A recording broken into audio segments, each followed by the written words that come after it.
जळगाव जिल्हाच नव्हे तर संपूर्ण राज्यातील कापूस उत्पादक शेतकऱ्याची दिवाळी ही अंधारात जाणार आहे हे स्पष्ट झालेलं आहे। एकीकडे जिनर्स असोसिएशन आणि CCI यांच्यामध्ये जाचं कटिंगच्या संदर्भात सुरू असलेला वाद, तर दुसरीकडे राज्यात झालेल्या अतिवृष्टीमुळे कापसात वाढलेली आर्द्रता। एकंदरीत परिस्थिती बघता शेतकऱ्याला अवघा 3000 ते 5000 प्रति क्विंटल असा भाव मिळतो आणि त्याच्यामुळे कापूस उत्पादक शेतकरी हा कमालीचा अडचणीत सापडलेला आहे। आपण जळगाव जिल्ह्यातील एका जिनिंगमध्ये आहोत की ज्या ठिकाणी काही कापूस उत्पादक शेतकरी आपली कपाशी विकण्यासाठी आलेले आहेत। बाबा काय सांगाल, सध्या काय भाव मिळतोय आपल्याला? आम्हाला तर आता आज झालो तर 3000 तर 5000 भाव मिळाला आणि माल असा खवडी मोल आहे आणि वाव शेतात सुद्धा सड्यापेक्षा आम्ही याच्यात आहो आणि घरात सुद्धा राहू शकत नाही आणि शेतकऱ्याला जीवन असं संकटात आहे की मरावं का वाचावं या संकटात पडला आहे आणि सरकार आम्हाला काय मदत करत नाही। मदत काहीतरी 50,000 हेक्टरप्रमाणे काहीतरी मदत पाहिजे, नाही तर शेतकरी वाचणार नाही। आत्महत्या सुरू झाल्या आहेत म्हणजे त्यांना पैसेच नाही, खर्चाला दिवाळीसुद्धा बाजार करणार नाही अशा परिस्थिती झाली आहे। शेतात गेलं तर चित लागत नाही, मजूर मिळत नाही, परिस्थिती अशी खराब झाली आहे की माल का शेतातच राहू द्यावा का काय द्यावा असा माल खराब झाला आहे। तर आपण काय सांगाल, आता अतिवृष्टीमुळे कापसातली जी आर्द्रता वाढलेली आहे त्याच्यामुळेही भाव कमी मिळत नाही। इतका कापूस प्रचंड पाऊस पडला ते अक्षरशः माल खराब झाला आहे। ते काय 3000 रुपये घेणार ते काय येणार, पण काही करून 10-20 रुपये क्विंटलप्रमाणे आम्ही आणतोय माल, मजुरी करून माल आणतोय। ते इथं 3000 रुपये विकला आहेत, पैसे बनवत आहेत। त्या हिशोबाने आमच्या हिशोबाने तर जी आहे ते आहे, पण काहीतरी 5-50 हजार रुपये हेक्टरी 7-12 कोरा व्हायला पाहिजे बुवा, एक आमची इच्छा आहे। शेतकऱ्याची दिवाळी अंधारात जाईल ते तर भवितव्य 100% खरं आहे, पण काहीतरी आसमानी संकट आमच्यावरती आलं आहे। पण तुम्ही सुलतानी तरी आणू नका, CCI म्हणा काही म्हणा, काहीतरी आणू आम्हाला लवकर द्या बा मदत, लवकर शेतकऱ्यांना मदत लवकर द्या। ज्याची आई मरते ना तोच रडतो। शेतकऱ्यांची परिस्थिती अशी एकजूट काही शेतकरी होत नाही, तुम्ही कितीही करा, एकजूट पहिल्यापासून शेतकरी आला नाही होणार नाही। तो जो तो त्याच्या कामाला लागतो, त्याच्या कामाला जातो आहे।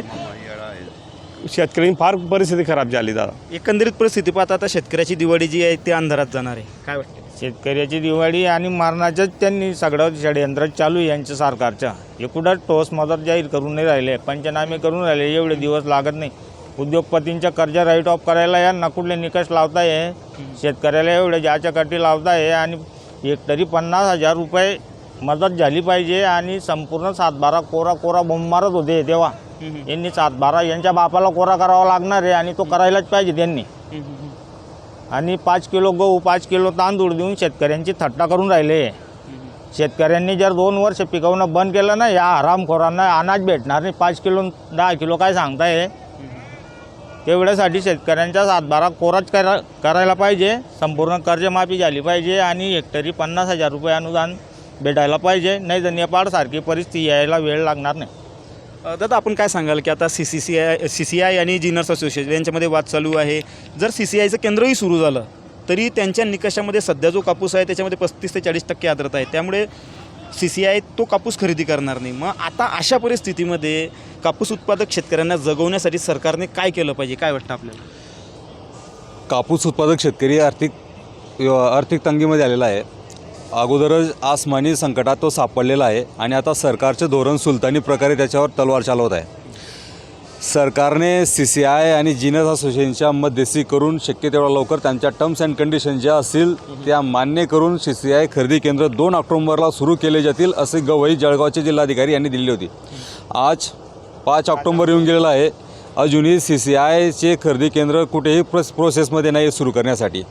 जसं 1995मध्ये युती सरकारने, भाजप शिवसेना युती सरकारने एक अधिकार योजना सुरू केली होती व पणनमार्फत कापूस खरेदी केंद्र सुरू केले होते। त्या आधारावर आता पणनच्या खरेदी केंद्रांची संख्या लवकरात लवकर सुरू करावी, कारण की CCI आणि जिनर्स असोसिएशनचे निकष हे होतील तेव्हा होतील, मात्र तोपर्यंत आमच्या इकडे सांगाडे निघतील शेतकऱ्यांची अशी परिस्थिती येऊन ठेपलेली आहे। आज घरात कापूस आहे, शेतात जो कापूस आहे तो पावसाने भिजलेला आहे, घरात कापूस आणला त्याला कोंब फुटत आहेत, बाजारात नेला तर 3000 विकावा लागतो आहे।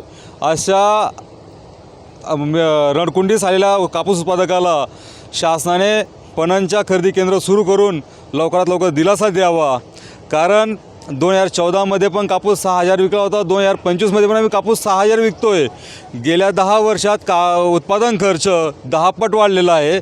मात्र कापसाचे भाव जसेच तसे, मक्याचे भाव जसेच तसे, सोयाबीनचे भाव जसेच तसे आहेत. तातडीने उपाययोजना कराव्यात व पणनमार्फत कापूस असेल, ज्वारी असेल, सोयाबीन असेल, मका असेल यांचे खरेदी केंद्र सुरू करावे व या आसमानी सुलतानी संकटात सापडलेला शेतकऱ्याला, बळीराजाला दिलासा द्यावा अशी आम्ही मागणी करतोय. आता आपण काय सांगाल?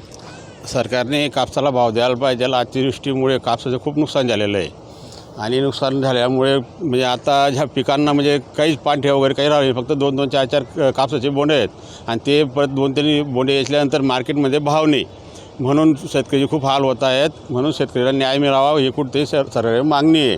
ते टिबल इंजनचं सरकार आहे, 2 बायका फजिता आहे का, पण आता असं झालेलं आहे 2 असल्यामुळे आता शेतकरी फजिता जास्त होत आहेत.